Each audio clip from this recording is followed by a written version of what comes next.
It's today's live on ECWA TV Africa, and thank you for joining us on this show today, where we'll discuss the issue of corruption in public offices. And on the set, I have Engineer Tony Jinakali. Thank you for having me. I have Joyce Iyakwari. And I am Sambo Solomon. Together we'll discuss, and then we hope that you out there following us, you will drop your comment on our social media. We are live on YouTube and on Facebook, where we expect to hear your own input concerning what we'll be discussing today. Like I said earlier, corruption in public offices. We've been talking corruption for 2 days now. We laid a preamble of how corruption generally, you know, is in every facet, you know, of our day-to-day life. It's just that it depends on how you see it or how you deal with it personally or as an organization. And personally, it depends on your faith, you know, what you believe, what you feel is right and what you feel is wrong. And then doing that to see where you will set a standard or integrity for yourself. And for organizations, you find out there's a policy or rules or guidelines that will even guide what should be or what should not be in a particular place of work. And today we are opening it to public office. And I want to say corruption in public office. A public office, definitely we have people that are being led and the leaders. And then some are by appointment and some by election. And you start wondering, particularly in this part of the world, Nigerian setting, you hear people talking about corrupt leaders, and hardly you hear people talk about corrupt followers. You understand? And then you start wondering, okay, once you have a leader, definitely there will be a follower. So if you have a corrupt leader in a place, should we say is only that person, that the leader is the only one that is corrupt? And what do we tag as corruption in a particular setting, whether office or organization? So I want us to look at it from this angle. You know, the leadership now, that's what I want us to look briefly. How can you tag a leader, a corrupt leader? Ladies first. I would say seniors first, but I still love my job, so. Well, you can tag a corrupt leader, or you can tag a leader as a corrupt leader when he exhibits some vices or some things you can that are categorized under corruption, be it unfairness, be it we know what corruption is already, you know, be it maybe going out of his way to use funds that are made for the company, or be it illicit benefits, you know, of some monies that are meant for some particular things, but he uses it, you know. There just so many of these things, and most times we find these behaviors in public offices or in our offices, and there are a lot of times that we just feel it's a convention. So these people are used to it, or this is how it has been, and we don't really get to speak about it. Just like you said, most times we talk about corruption, then we point fingers at the high and mighty, or we point fingers at different people. We don't point it to ourselves. At least at little as you heading a unit, or you being in charge of something. You're a leader, you are leading. As little as even having one person under you working, you're a leader. You know, yes, you can be a follower too if you have someone that is a superior. But if you're a superior to something, or you are put in charge to manage some resources, or put in charge, you are leading. And if you exhibit some of these things that I say, then you are corrupt in one way or the other. And there are times that we try to justify it. No, I don't think this is corruption. No, this is only for it to be under corrupt, to be tagged as a corrupt practice. But it's not. Even nepotism, when the organization wants maybe someone to come in, there's a vacancy, and you bring your own person in, and it must be, even if the person is not qualified, and you bring the person and you know, put the person there to exhibit his unqualified skills, is corruption. Then we have the graft problem, we have embezzlement, we have so many of these issues. So you can be tagged as one.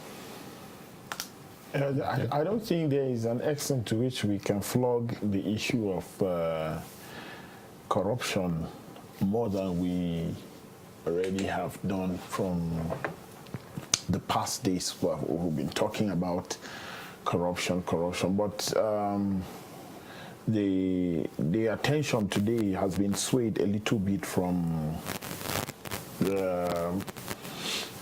what it was yesterday. Today we're talking about it in a public office. Nobody would tell you he doesn't know corruption exists in public offices.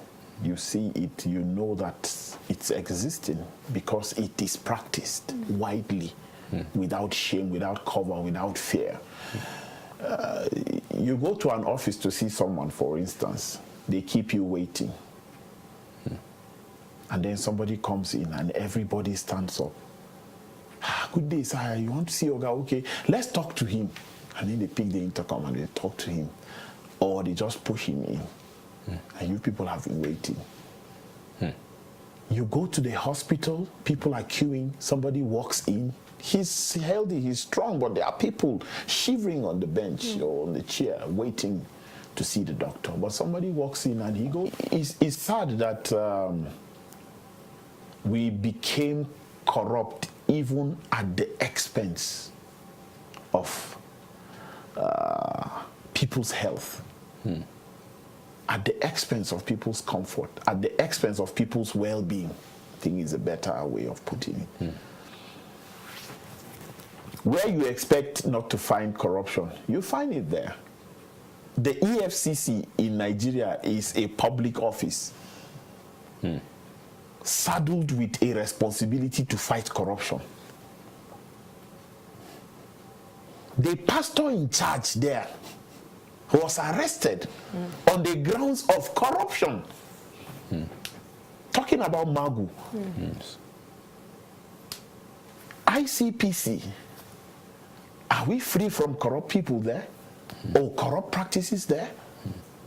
These are all organizations that were set in place by the government with the intention, at least they told us that their intention is to be able to fight corruption to a reasonable extent. There is no country that corruption is not practiced. But it's something you have to keep fighting, like terrorism. You have to keep fighting it. You have to keep fighting it. If you go to certain countries, once you tell them you are Nigerian, they ask you, so how do you deal with the issue of corruption? That's the first thing they tell you. They don't ask you whether it's a good place to invest or anything. No, they just tell you, how do you deal with the issue of corruption? Somebody told me, you are Nigerian? I said, yes. He said, Nigeria is a cost nation. I said, why? He said, any country, he's an American. He said, any country that has oil is a cost nation. And I asked him, I said, why did you say that? He said, look at Saudi Arabia. They live in poverty, but they don't show you the poor areas in Saudi Arabia. They don't allow the cameras around there. Look at all the oil-producing countries of the world. Their people are languishing in thick poverty, Solo. Thick poverty. It's corruption, sir. It's corruption. You can count in Saudi Arabia, there are families that are holding on to that oil like that. If you come to Nigeria, there are families that are holding on to the oil like that. And Nigeria does not belong to them. It belongs to them and us. It belongs to us all. Citizen. For crying out loud, how long are you going to be alive? Keeping hundreds of billions of naira. How do these people feel? Let's even assume they don't walk on the streets of Nigeria. But how do you feel when you go to that airport and see people that are walking in airport, somebody that is very, very, like you know this person is a family man begging for money? How do you feel? The segregation is so much and the people don't care. They feel they are living in a class. You are living in a curse. So when we are talking about corruption in public offices, my brother, we should just keep talking about it with the hope that God will intervene while we talk. But let me tell you, corruption, you enter a public office, it starts from the gate all the way to the head of that office or that organization. You go to a messenger is asking you, what do you have for us? Certainly. Give him something, he will do what you want. He will run around the offices for you, even when you are meeting him the first time in your life. Brother, where are we going to? So do we have hope? I think what we should start, what we should even look into deeply on this show is, what is the percentage of corruption in Nigeria compared to that of morality? Then let's see if we have hope. Oh, that's a strong one. You know, talking about percentage of corruption in Nigeria. In your own opinion, how many percent do you think corruption stands at? And how many percent morality stands at? Yeah. While Joyce is thinking. Yeah. I thought of it seriously because you talk corruption. I simplify it when anything that is good that lose its value, that you can't eat it. I just said maybe you have a mango and then a good one that you hope to take, and then just of a sudden maybe a fly or something, and then the mango is rotten. You can't take it. But now if you look at it, the reverse is the case. You have a trailer of good oranges and then maybe a wheelbarrow full of rotten oranges, and then you see people rushing for the rotten one, making it to be the normal because it has one smell that they feel the other one doesn't have. Not nutrient, but an aroma. So that's the level that we got, because I'm just looking at it, the issue of morals that you talk. Now the moral is such a way, it's decayed in such a way that you know, people go for the abnormal to be normal. Like I was watching one clip, you know, on the internet.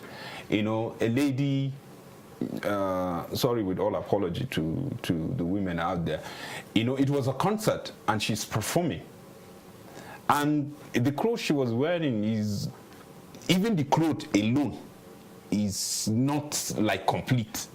And during the performance, she removed her undies, and she was, and then people started commenting, is it what we choose to be the normal? And people are hailing, people are recording, people are shouting like it's the normal thing. You see, and the parents are there watching. I just use entertainment just to I watched that same clip too. I think someone sent it to me and I watched it, and she did that live on stage, and people were shouting, people were jubilating over something that should be kept private. You see, even our leaders, they brag about corruption. They don't even know they are bragging. When you refuse, I'm sorry to cut in. No, that's the angle I'm going to. Yes. When you refuse to build good schools because you can afford good schools elsewhere, you are bragging. You don't have to come out to say, well, you are bragging. You are laughing at the poor people that cannot even afford the local one in their community. And before long, time will catch up with you. Go and check the history of all. I think it was Joyce that was talking, or you, or Joyce that was talking yesterday on the show, that if you check the comments of somebody who looted, it was just curses and all of that. Go and check all these rich people. What becomes of their children, even after their education? I know a woman who travels to Ghana every weekend to see her son. Because from Monday to Friday, he's in the custody of the school. So Friday, Saturday, Sunday, she travels to make sure her son stays off drugs, he stays off bad friends and all of that. You see, when we are talking about reaping what you sow, you cannot break an old wall without getting, a snake bite. It is scriptural. It is scriptural. So people mock. Is a mockery. Is a mockery. Look at our senators, for instance. Their children post pictures of them abroad studying, and you think the poor people here are happy. And these are people that your children don't join you in your campaigns. Your children don't even care. The only time your child is in love with you is when he needs money. And you send them tons of money in foreign currency, stolen money, to go and study. And when they come back, they don't even work. They sit at home spending daddy's money. They don't. Where will they go and work? The same family I told you, their father is, their mother travels the first son of that family served at CBN. When he was done, they gave him a job. He said, I can wahala. Till today, he doesn't have a job. His father is not anybody in Nigeria anymore. Well, the name is still there.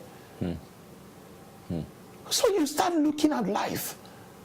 The Bible says you should train up a child, not in a corrupt way, but in a way that he should go.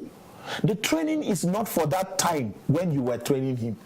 The Bible says when he grows, that is when the training is important. So look at the situation we have found ourselves in Nigeria. In America, there are schools where if you are a citizen, you go to for free. It's been there. They call them public schools. And most of the best graduating students, people that are making things happening in Nigeria, in America, they never went to school. They have never been to school. Look at Bill Gates. Drop out. Look at all of these guys. We don't even know the qualification of Dangote. The only qualification we know about him is that the guy is rich. Why can't government have her own people at heart? Why can't? You go to a place, nobody wants to listen to you until you pay something. Even in the hospital. Once you just enter, somebody just meet you. Good morning, sir. You want to see doctor? Okay, let me take you. Oh, this doctor. He will enter and talk to the doctor. Please. Just for something you can give him at the end. These gestures are not wrong. But if we start by saying, just like Joy said yesterday, that it begins with you. When you get there and somebody is doing that, you say, no, there is a queue, I'll join it. When I remember one time I was working in Lagos.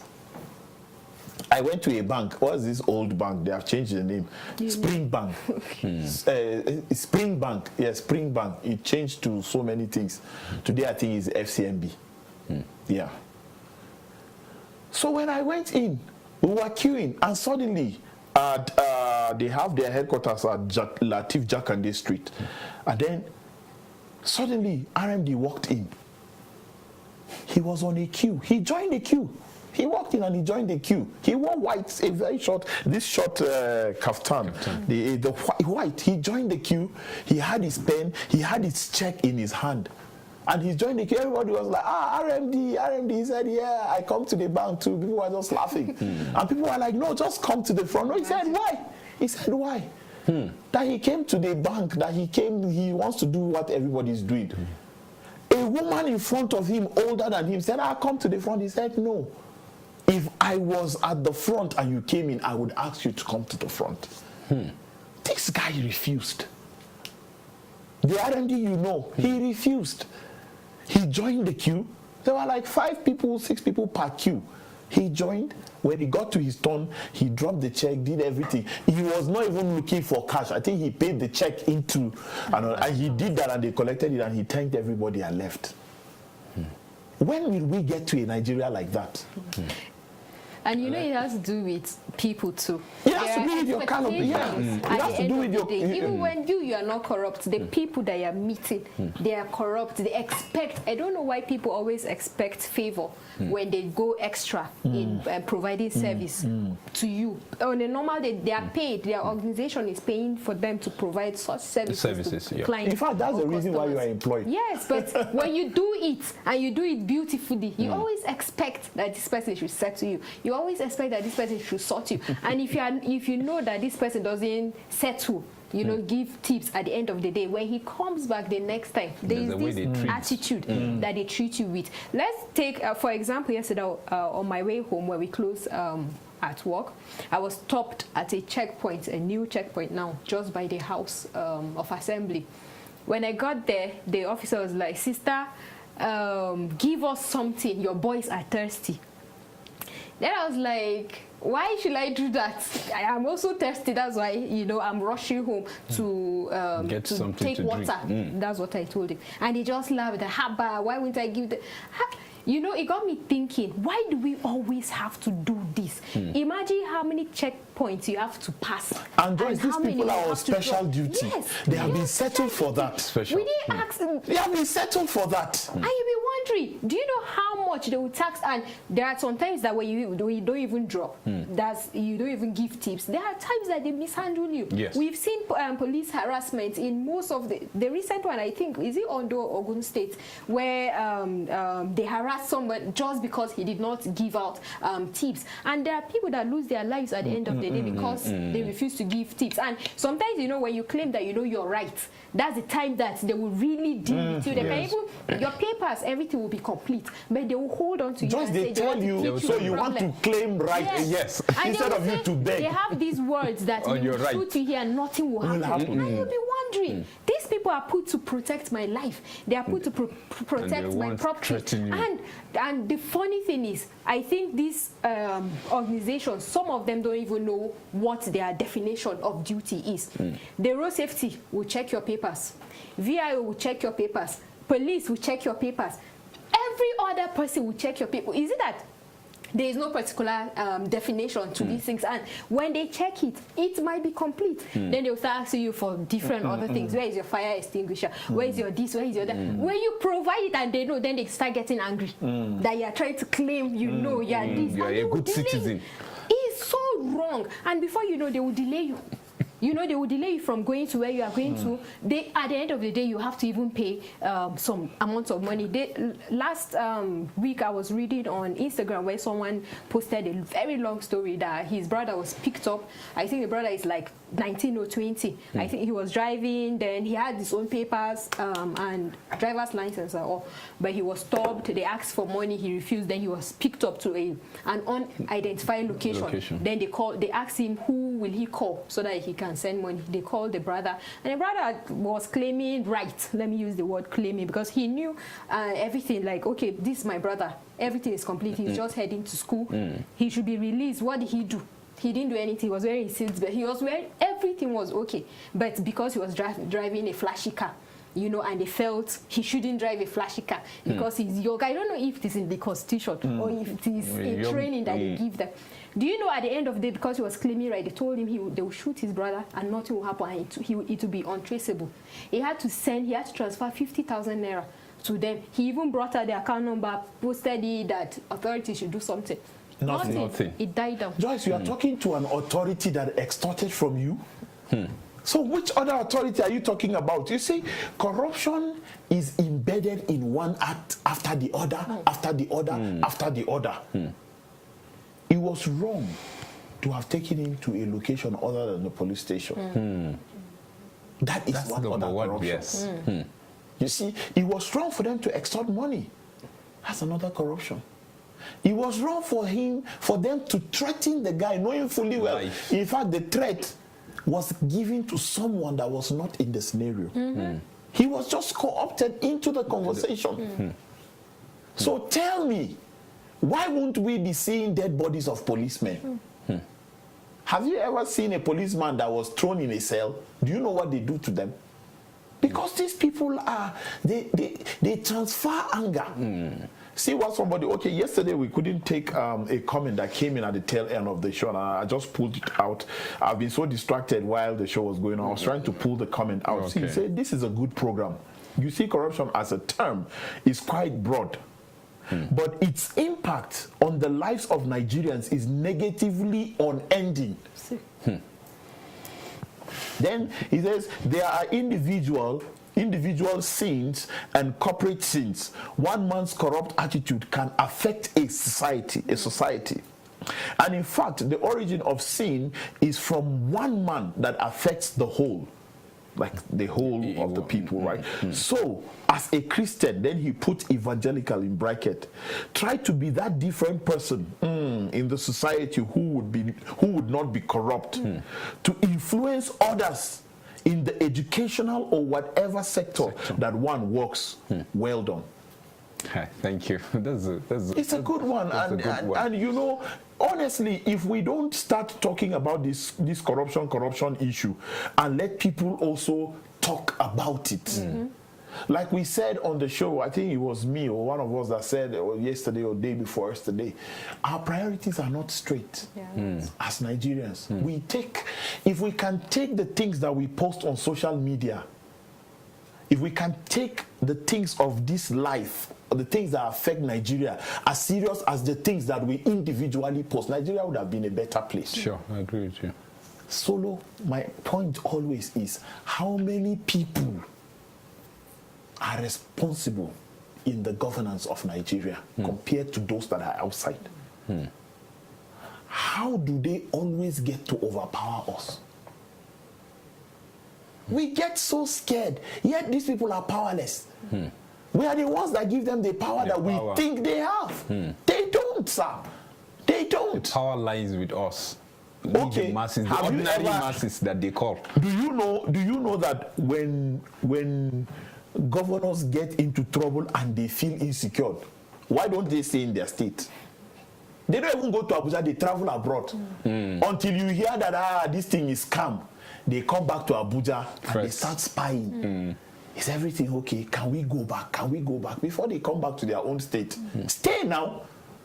Because the truth is, how many policemen can you send to one governor? Even within the local government where the state house is located. The people there, the youth there, they are enough. They're enough to finish you. How many times did they bust their cars on all of these things? And these people will say people are not nice, so because of that, we will not even do anything for them in this area. That's another corruption. It's true. And these people didn't vote me. So why should I come and develop their area? Their area is in your state. And I said, even if you said, okay, let me prove a point. You guys, I sold my idea to you that this is what I will do, and you refuse to vote me. At least you should prove a point. By doing something spectacular to them, to even score a cheap political point. You can't say I am not for these people because they did not put me in office. But you are managing, or you are leading the state, you are leading the community. You know, it's not like, okay, because we didn't vote you, so we've been removed from the community by ourselves and put aside. No, and another instance is when you are campaigning for a public office, you come out. You meet the masses one-on-one, you even hug them. We see pictures where you hug, where you shake, where you do a lot of things, you know. Even if it is in a public place, maybe stadium or whatsoever, you are there with less security. You are just there talking to them, promising them this is what you want to do. Then when you get into office, it's as if you are now scared of your people because you are not doing what you want. Imagine if you're in office and You are doing what is required, masses. not what they want. What is required, you know, accordingly and religiously. I will use that word. When you are doing it, I don't think you'll be scared of, okay, but I will be attacked by my people. You might be attacked by the bad people, maybe by people that don't want you to do well, but you can't be scared of your people. You can't run away from the needs of your state. When things come up, you say, leave it. Maybe another government will take over, and another administration will take over, and they will continue. Or you don't even go along with the continuity. Yes, I know that different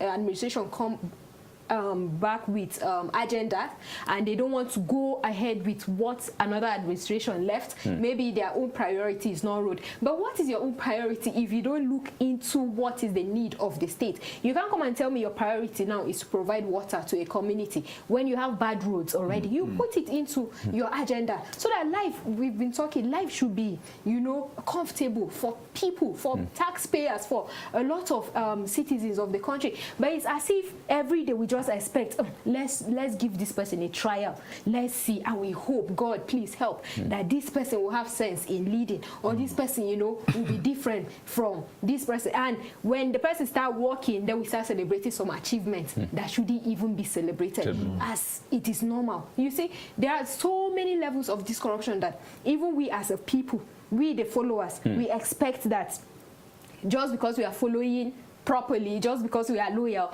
there should be some benefits that should come to us. And I would like to look at the other day I mentioned an instance of the where I went to do driver's license, and or it was in brief.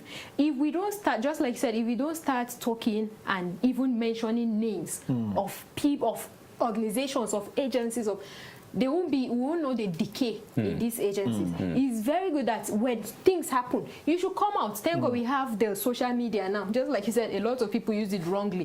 You will be extorted. You will be stopped. Remove your phone and record. They have name tags. Snap a name tag. Yeah. Record. Post it. Ask people to share it. Let people know that this is what is happening to you. But when you just keep quiet, or when you just like you said, post nonsense, it becomes normal. It becomes regular. Or already you are traveling and you are saying, okay, this is the money that I want to keep for checkpoints, or this is the money in case I'm being harassed. You are even encouraging that attitude, and you're already taking it as a convention, like a new normal. You know, this is what will happen if I'm being stopped. I will settle them. No, get your papers. Even we, the citizens, get everything right. You know that this is what is expected. Get it, so that when you are claiming right, we'll know that yes, you're already right, and we are seeing it. We are seeing the evidence by snapping it, by posting it, and having reactions. And sometimes things like this are being posted, and the agencies don't even come up to own up to say, okay, this person has been discharged of his duty for harassing or for extorting this person, and that's why sometimes our effort don't go. These guys that are always on the road, they have lost every sense of integrity personally, and even the organizations. And do you know people are even scared of them? Of course. You get of course. scared of when them. you see, there are times you are driving where you see a group of uniformed men, you get scared approaching them. Your heart starts beating. I'm telling you, if there are alternative roads you want to turn, because you don't feel safe around them. When you see villagers gathering, you want to drive and ask them what's happening. But when you see a bunch of uniformed men, especially when you see 2-3 vehicles, even when you have everything correct, these people lack what I call social intelligence. You know why? When you see somebody on the road, next time you pass, you see him, you recognize him. They don't know that. Now, what that can do is, you might be transferred to Enugu tomorrow. The same police officer can be transferred to Enugu tomorrow. He lacks social intelligence. Therefore, he didn't treat you well. And tomorrow you can be somewhere that puts you above him, and then you recognize him. Have you ever seen a police that is in trouble and his job is at stake? Oh no, oh no. You pity them the most. True. You pity their families the most. There was one time we had this federal highway patrol. They never had a base Like they can leave Jos and go and mount a roadblock in Ibadan. Like they were everywhere. People cursed these people, and I have never seen one of them that was looking good. Because their lives, they live it on curses. People curse them every now and then. When these people stop you, you must be extorted. When I say must, I mean it. You must be. If you drive from Lagos to Jos, there is a place you get to, I think after Ibadan, is a bridge. There is a permanent police checkpoint there. Permanent. You don't even see them. Is if you're coming to Jos, you use under the bridge to take the right. These people are permanently there. They come. Somebody will start checking something in front. Somebody will check at the back. They will check your tire expiry date and everything.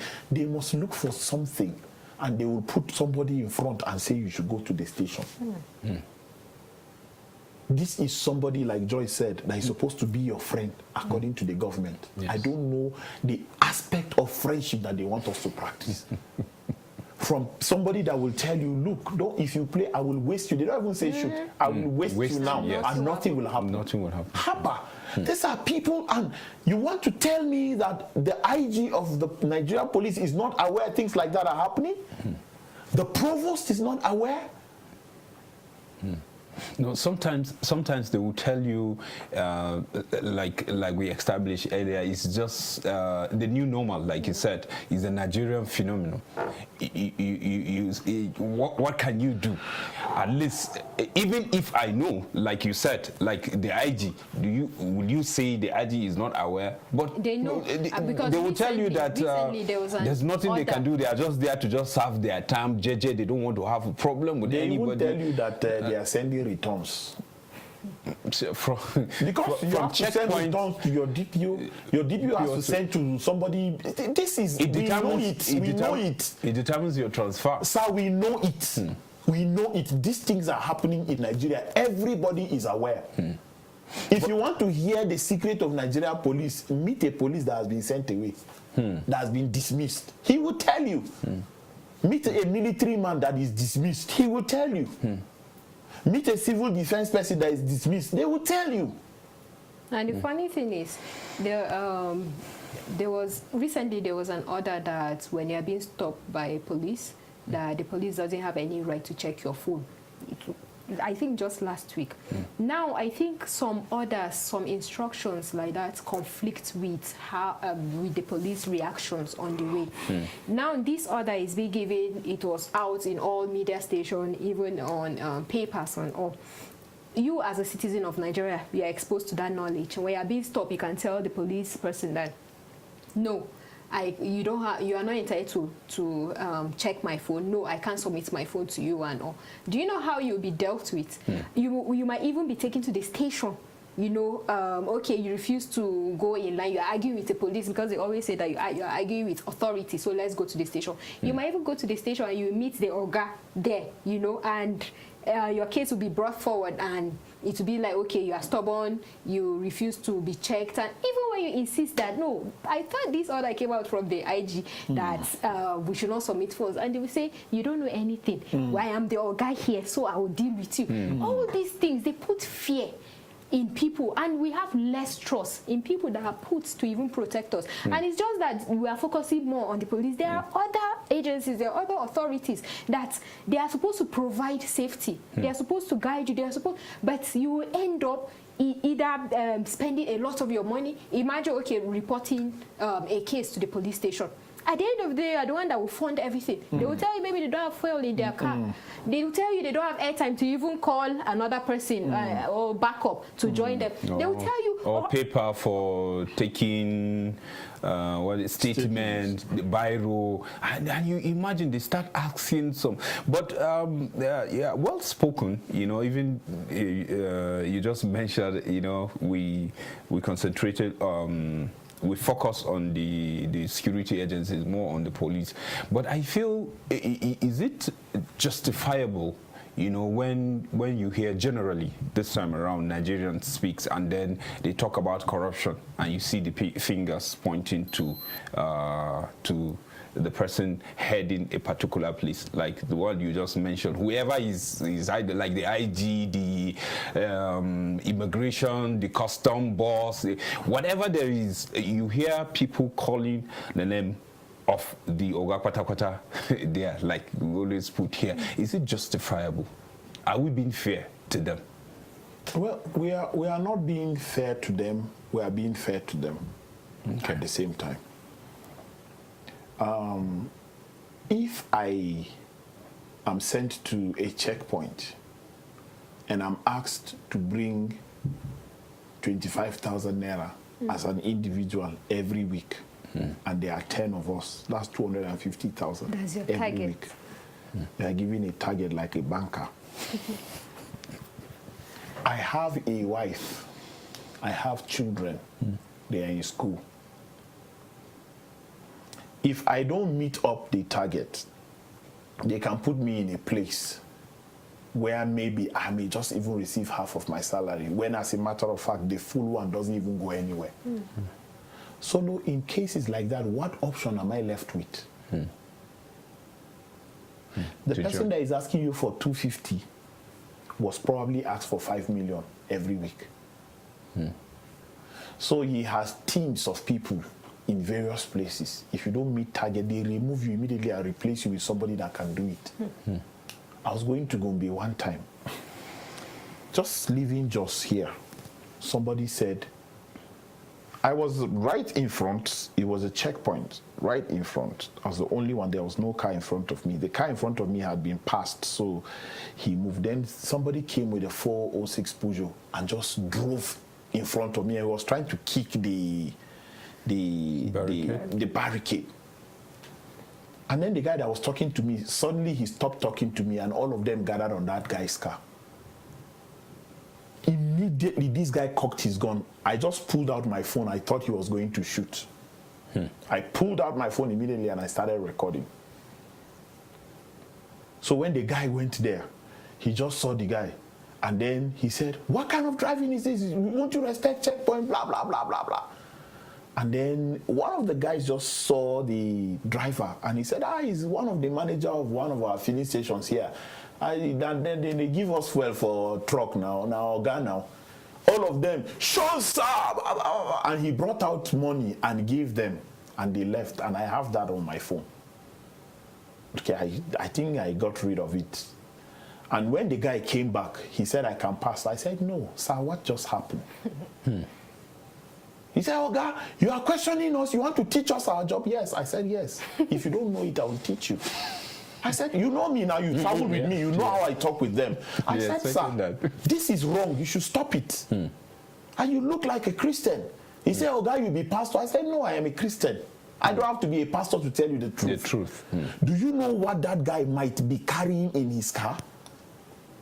He look at the kind of driving. He left the road, came and right in front of, and he did that to you. Is that not a disrespect to the uniform you are wearing? You are wearing a uniform, and this guy, he from you to your IG has disrespected you. And look at how you are giving him salute, all of you, about 6 of you. For how much, sir? So I now asked him, I said, sir, just imagine that with that speed he came, he couldn't stop. Maybe, and his brakes failed and he couldn't stop and he ran into the people working with you. Would you enter his car, remove the money to bring them back alive? The guy said, Oga, I don't even think I'm that way. So, Oga, now the system, you know, we just stay here. Sometimes I don't reach 6 months here. No money, nothing. My only salary, they come. This one. I said, sir, where are you from? He said, he's from Nasarawa State. Then I said, it's not right. Leaving Nasarawa State to be serving in Jos. And I said, even maybe you are even my brother from Karu. He said, yes, so. And he started talking and we laughed. And then I told him, I said, this is not right. So I said, how many are you? He said, there are 6 of them there. So I gave them money. I said, this is the kind of money you should be collecting. This one is dash. It's dash. Because I understand your plight. So if you do your work well, many people like me will come your way. But when you stop somebody and the person doesn't have papers complete, you know definitely that you can't take him to any station. Fold the paper and tell him, Oga, please just go and do your papers. At least this is has expired with so months. Go and do your papers. You can go. If you do that to 10 people, even if it's one person that gives you something, at least it's a blessed one. Than to collect from 10 people and they're saying, Allah is God, you know, and they curse you and they give you money and you take it. Now imagine, somebody is sent to a place like that, his allowances don't come. And he's asked, that's what they always to allege. send Yes. money back. Because someone is in charge of his allowances. Look at the soldiers in Maiduguri. Since we have been thinking that these are just mere allegations against Nigerian army, till they took their phones and started making videos and sending them publicly. We don't even hear from them. Maybe they are killed, maybe they are, we don't even hear from them. So what are we doing? What are we fighting? What are we fighting? What are we fighting? What are we fighting, sir? So we can just come on TV and talk, and then once it's 11, the show ends. See the even time. Once it's 12, the show ends. I think we have a comment that we should take. Okay. Bernard Yadak, he said, I love this Equa TV. God bless you for those wonderful packages. We love you too. The only comment today. Well, I think... and I think we should apologize so that people will not think we are corrupt. 15 minutes into the show. We had technical hitch earlier. And we couldn't start the show at 11. So... Thank you for understanding with us. I've apologized already. I'm just thanking them. Okay. You apologize, but I'm thanking them for understanding with us.